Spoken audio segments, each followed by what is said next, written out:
Hello दोस्तों, आप सभी का हमारे चैनल शिक्षा संसार ब्लॉग्स में स्वागत है। दोस्तों, आज हम इस वीडियो में जानकारी देंगे कि यदि आप सरकारी नौकरी कर रहे हैं या नौकरी करने के लिए आप परीक्षा की तैयारी कर रहे हैं तो आप लोगों के लिए ये वीडियो बहुत महत्वपूर्ण होने वाला है, क्योंकि सरकार ने रिटायरमेंट की उम्र 60 साल से बढ़ा करके 62 साल कर दी है, यानी 2 साल की बढ़ोतरी की है। यदि आप संविदा कर्मचारी हैं या आउटसोर्स से लगे हुए कर्मचारी हैं तो ये वीडियो आप लोगों के लिए भी बहुत महत्वपूर्ण है। इसलिए इस वीडियो भारत सरकार ने मोदी सरकार ने 2 साल की रिटायरमेंट में बढ़ोतरी क्यों की, कब से लागू होगी, किसको फ़ायदा मिलेगा और क्या फ़ायदा मिलेगा, इन सब चीज़ों को देखने के लिए आप इस वीडियो को शुरू से लेकर के लास्ट तक ज़रूर देखिएगा। यदि वीडियो आप लोगों को अच्छा लगे तो इस वीडियो को लाइक करके अधिक से अधिक शेयर कर दीजिएगा और कोशिश कीजिएगा इस वीडियो को अपने सभी साथियों तक पहुंचाने की। यदि आप इस चैनल को पहली बार देख रहे हैं तो इस चैनल को सब्सक्राइब जरूर करें। सब्सक्राइब करने के बाद घंटी वाले निशान को दबा करके ऑल पर सेट कर दीजिए, जिससे हमारी आने वाली हर अपडेट सबसे पहले आपको मिल सके।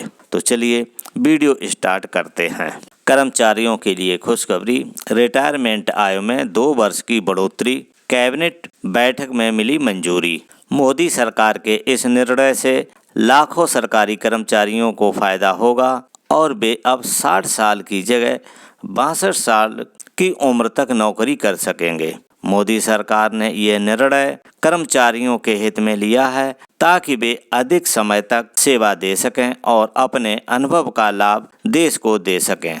भारत सरकार ने एक बड़ा फैसला लेते हुए केंद्रीय कर्मचारियों की रिटायरमेंट उम्र में 2 साल की बढ़ोतरी करने का निर्णय लिया है। इस फैसले से लाखों सरकारी कर्मचारियों को फायदा होगा और वे अब 62 साल की उम्र तक नौकरी कर सकेंगे। ये कदम कर्मचारियों के हित में उठाया गया है ताकि वे अधिक समय तक अपनी सेवा दे सकें और अपने अनुभव का लाभ देश को दे सकें। रिटायरमेंट की आय में बढ़ोतरी के फैसले से न केवल कर्मचारियों को लाभ होगा बल्कि सरकार को भी फायदा होगा। अनुभवी कर्मचारियों की सेवाएं लंबे समय तक मिलने से प्रशासन में सुधार होगा और नए कर्मचारियों को प्रशिक्षित करने का खर्च भी कम होगा। साथ ही पेंशन पर होने वाले खर्च में भी कमी आएगी, क्योंकि कर्मचारी 2 साल बाद पेंशन लेना शुरू करेंगे। रिटायरमेंट आय बढ़ाने का फैसला, सरकार ने लंबे समय से इस प्रस्ताव पर विचार कर रही थी और अब कैबिनेट की बैठक में इसे मंजूरी दे दी गई है। ये फैसला 1 अप्रैल 2025 से लागू होगा। इसका मतलब है कि 1 अप्रैल 2025 के बाद रिटायर होने वाले सभी केंद्रीय कर्मचारियों को इसका लाभ मिलेगा। इस फैसले से करीब 23 लाख केंद्रीय कर्मचारियों को सीधा लाभ मिलेगा। ये कदम कर्मचारियों के कल्याण और उनके भविष्य की सुरक्षा को ध्यान में रखते हुए उठाया गया है। इस योजना का ओवरव्यू देख लेते हैं। योजना का नाम है रिटायरमेंट आयु बढ़ोतरी योजना। लागू होने की तिथि है 1 अप्रैल 2025। रिटायरमेंट आयु में बढ़ोतरी 2 वर्ष है। नई रिटायरमेंट आयु 62 वर्ष है। लाभार्थी कौन कौन होगा? सभी केंद्रीय कर्मचारी। लाभ 2 साल अतिरिक्त सेवा का मौका। उद्देश्य अनुभवी कर्मचारियों की सेवाओं का लाभ लेना। ये इसका ओवरव्यू था। दोस्तों, रिटायरमेंट आयु बढ़ाने के क्या कारण थे, उसके कारण देख लीजिएगा। सरकार ने यह फैसला कई कारणों से लिया है। जीवन प्रत्याशा में वृद्धि, पिछले कुछ दशकों में भारतीयों की औसत आयु बढ़ी है। 1998 में जहां ये 61.4 वर्ष थी, वही बढ़कर 2024 में 72.24 वर्ष हो गई। नंबर 2, अनुभवी कर्मचारियों की जरूरत। सरकार को लगता है कि अनुभवी कर्मचारियों की सेवा का लाभ और अधिक समय तक लिया जा सकता है। नंबर 3, पेंशन बोझ कम करना। रिटायरमेंट आयु बढ़ने से पेंशन पर होने वाला खर्च कम होगा, क्योंकि कर्मचारी 2 साल बाद पेंशन लेना शुरू करेंगे। नंबर 4, प्रशासनिक सुधार। अनुभवी कर्मचारियों के रहने से प्रशासन में निरंतरता बनी रहेगी और काम की गुणवत्ता में सुधार होगा। दोस्तों, किन किन कर्मचारियों को इसका लाभ मिलेगा, ये भी जानना जरूरी है कि किन कर्मचारियों को इसका फायदा मिलेगा। तो ये फैसला सभी केंद्रीय कर्मचारियों पर लागू होगा। इसमें जो शामिल हैं वो भी हम बता रहे हैं। नंबर 1, सभी मंत्रालय और विभागों के कर्मचारी। नंबर 2, केंद्रीय सार्वजनिक उपक्रम PSUs के कर्मचारी, स्वायत्त संस्थाओं के कर्मचारी, केंद्रीय विश्वविद्यालय के शिक्षक और कर्मचारी। हालांकि ये फैसला राज्य सरकार के कर्मचारियों पर लागू नहीं होगा। राज्य सरकारें अपने कर्मचारियों के लिए अलग से फैसला ले सकती हैं। रिटायरमेंट टाइम बढ़ाने से क्या प्रभाव पड़ेगा, इसका प्रभाव कर्मचारियों पे क्या पड़ेगा।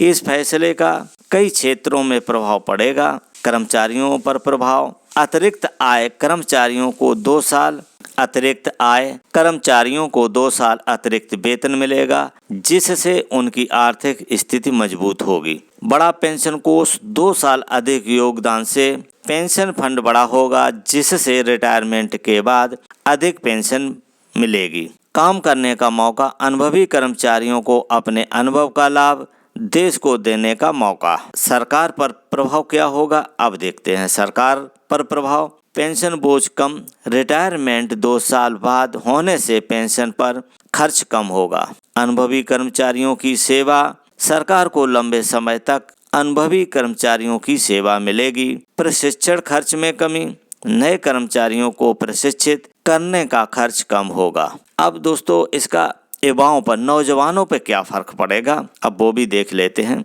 नौकरियों के अवसरों में कमी, 2 साल तक नई भर्तियां कम होंगी, जिससे युवाओं को नौकरी पाने में दिक्कत हो सकती है। प्रमोशन में देरी, मौजूदा कर्मचारियों के लिए प्रमोशन में 2 साल की देरी हो सकती है।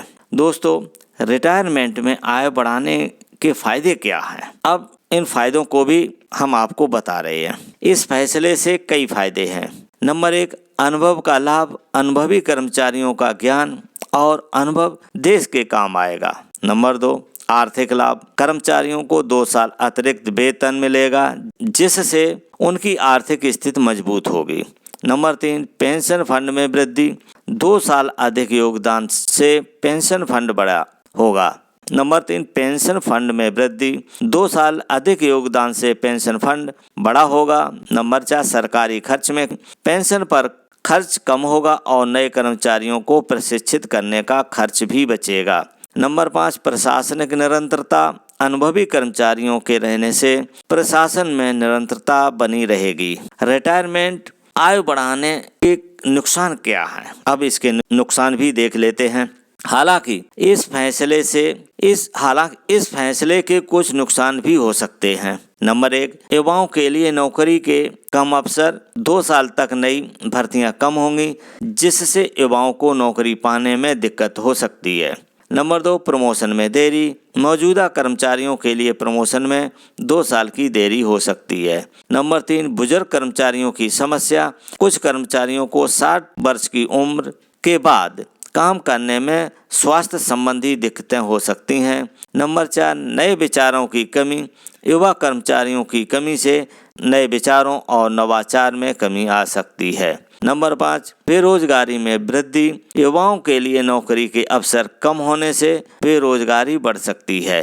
ये योजना वास्तविक है और इसे भारत सरकार द्वारा लागू करने का निर्णय लिया गया है। हालांकि इसके